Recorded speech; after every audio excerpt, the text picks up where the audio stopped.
Welcome to Lawton Legacy, episode 4. We're excited to bring this to you, and it's the way for us to communicate about all the great things going on in Lawton, Fort Sill. Never before in the history of our city has there been so much infrastructure work happening, and that's all happened because the citizens voted for Propel 2019. Now, you have 26 miles of water infrastructure being replaced right now. By the end of the year, another 26 miles will be laid. By the end of three and a half years, we will have 25% of our failing water infrastructure completely replaced with new 70-year pipes. And so that's a pretty exciting thing because last year we had 850 water breaks. By the end of this year, we will cut that in half.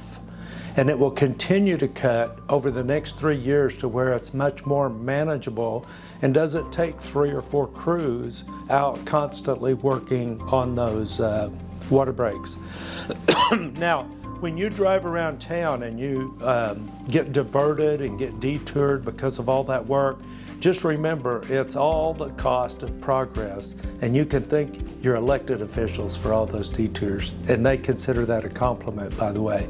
But we also have a tremendous amount of street work going on that's just unbelievable amount of street work going on, and we've called that the 40 wins, and it started out the 10 wins.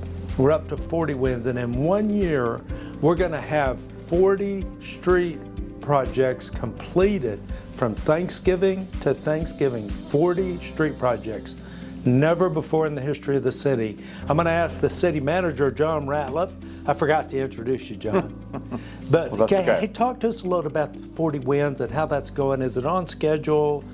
It is on schedule, Mayor. So like you said, we're pretty aggressively getting after a lot of the long-standing street issues that we've had here in the City of Lawton. There have been a few that we thought we could just do mill and overlay on, that we're actually having to do deeper structural repairs because the subsurface level of the roads has been damaged. But other than those few exceptions, we remain on schedule, and we're getting after these roads, and certainly the goal is to complete it by Thanksgiving. All right, great. And there a couple of those roads that we've decided to mill and overlay and do deep structural repair where necessary are 38th Street and Lee Boulevard in front of the Votech. Now, I'm confident that our engineers have presented a plan that will create a good plan going forward for those roads, and we'll be able to get the construction done in a 6-month period instead of a 2-year period. So I'm confident in our engineers' plan on those, and that's good and exciting, and we're all glad that won't be torn up for 2 years, aren't we? We are. Now, let's talk a little bit, because we talk about Propel 2019 transformed Lawton, and it did, but we're not through yet. And I think everybody knows the road challenge is insurmountable. And years of neglect and years of, honestly, a failed policy have caused us to get so far behind. But we've adopted the new, it's new to us, a new policy of mill and overlay road improvement, and it comes from successful cities. We didn't invent it. Other cities use this, and ODOT is probably the one that invented it, I guess you'd say. And so we're just looking at successful programs and adopting that into our city, and that's kind of the way that we've approached Propel 2040. And what Propel 2040 do would extend the CIP collection period out to 2040, and 1/4 cent would be dedicated to streets. Now, we took that from another successful city, Broken Arrow. And Broken Arrow has 1/4 cent sales tax dedicated to streets. We're not raising taxes.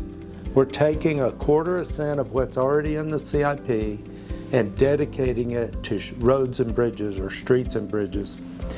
But then we've taken another note from Norman, and we're taking 1/4 cent and dedicating it to parks and recreation. Now, both of those things, streets and park and recreation, are kind of like your laundry. And once you get all your laundry caught up, the next day there's dirty laundry. It never stops. reasonable people understand our street issues aren't going to go away, and we're going to have to continue to invest in them. And anybody can look at a city that is not investing in its parks, and you will see a city on decline. So these are important, maybe the two most important features of the Propel CIP. Now, a lot of people make accusations towards the city and the council about spending money on things that weren't in the CIP, but that would be illegal, and we have a bond attorney that watches every move we make. First of all, the council watches it, then the bond attorney watches it, and so that just doesn't happen. That's ridiculous to think. And I'm going to say this, I've said before Propel, they had to do some rearranging and delay some programs in order to build the public safety building, but every program was to be completed in Propel 2019, and that includes the Gore Boulevard project from 62nd to 82nd. Did I say that right? 67th to 82nd. And it's underway right now. So a lot of great things in Propel 2040. You want to transform the city? You want to see the work that's happened get on steroids? Because that's what's going to happen with Propel 2040. We're already becoming known as very aggressive in the state. With Propel 2040, we'll just ramp that up even more. John, do you have anything to add about Propel 2040? I do, Mayor. You mentioned that it's extending the collection period out to 2040. So right now with the 2019 CIP, the Propel, the original end date was supposed to be 2034. So like you said, Mayor, we're not collecting any more new taxes, but we are extending the collection period from 2034 to 2040. So I just wanted to make that point clear, Mayor.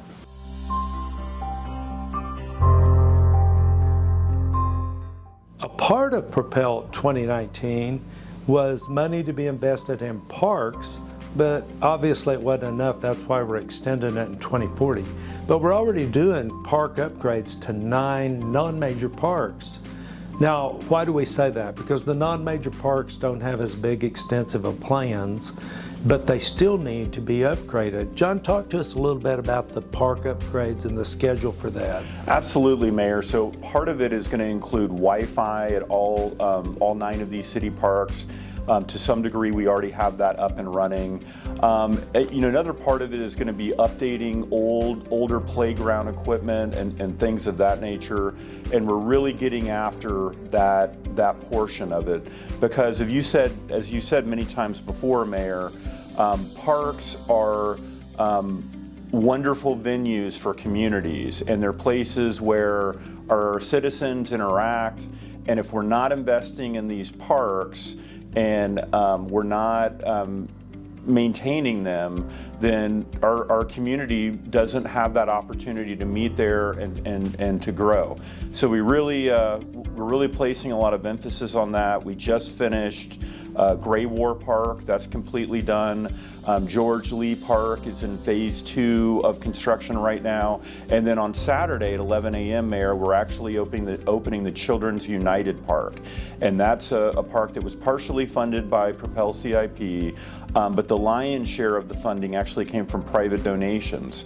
And that's really the public-private partnership type of event, Mayor, that I think that you would say is some kind of wonderful, because our citizens are coming together, we're working with each other, and we're making our community a better place. Thank you for getting in that some kind of wonderful. And I'm going to tell you, it's going to be fun, because we're supposed to have a bunch of kids there that are going to, as soon as we open the park, go out and enjoy. And I think that's going to be a rather special moment for the entire community, and especially everybody that's there. Here's something I want you to think about. You can't be a great city if you don't have great parks. You can't be a community of choice where families thrive if you don't have great parks. So it's important that we invest in our parks, and that's what Propel 2040 does.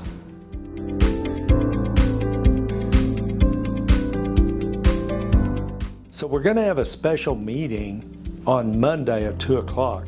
That special meeting is to pass our budget for the year, but also to pass the complete CIP and send it to a vote of the people. And that's the way it works. Once again, the charter says the council comes up with a plan and gives it to the citizens, to vote on.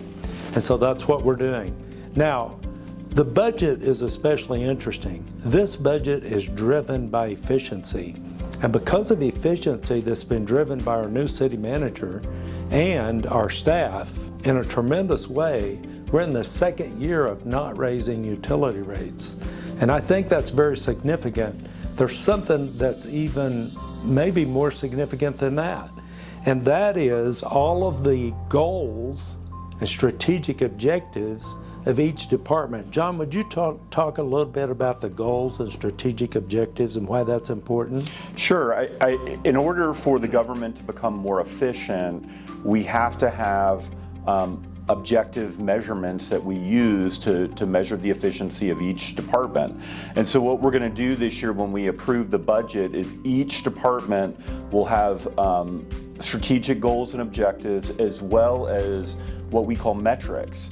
So those are measures of efficiency that the departments will keep track of throughout the fiscal year, and at the end of the budget year, they will look at their goals and objectives, and they will see how they've done in those areas, and so we'll have an idea for the future on what we need to improve on. So one of those areas that we've already improved on is the license of permits. I don't know that that's the right name for the department, but it's where you go get your building permits if you're going to build a house or building, remodel, stuff like that. They were given a goal some 6-8 months ago, and it was to get all the permits out in 30 days. 1,500 permits in a very short period of time, which is a record, I think. And they got something like 99.6 or 99.9% out. So we're real proud of the license of permits. Set a goal and then meet it or exceed it.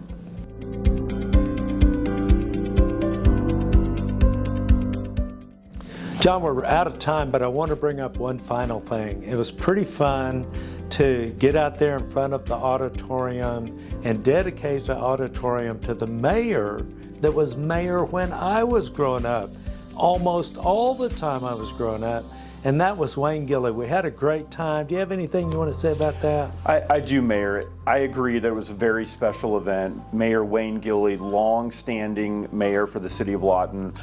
You said the number of years. I don't recall that off the top of my head, but it was over 20. Yeah. And so that was really special to bring in his family from Oklahoma City to honor Mayor Wayne Gilley and to rename our auditorium after him. He was such a catalyst for positive change while he was the mayor here, and our community is indebted to his service. Oh, right. And it was a great day and a lot of fun. And we appreciate the family being here. And we really appreciate Mayor Wayne Gilley's legacy on Lawton Legacy Today. That's all the time we have for today. We look forward to coming back with even more great news about the crazy busy schedule that we have here at City Hall as we improve our city for a community of choice where families thrive.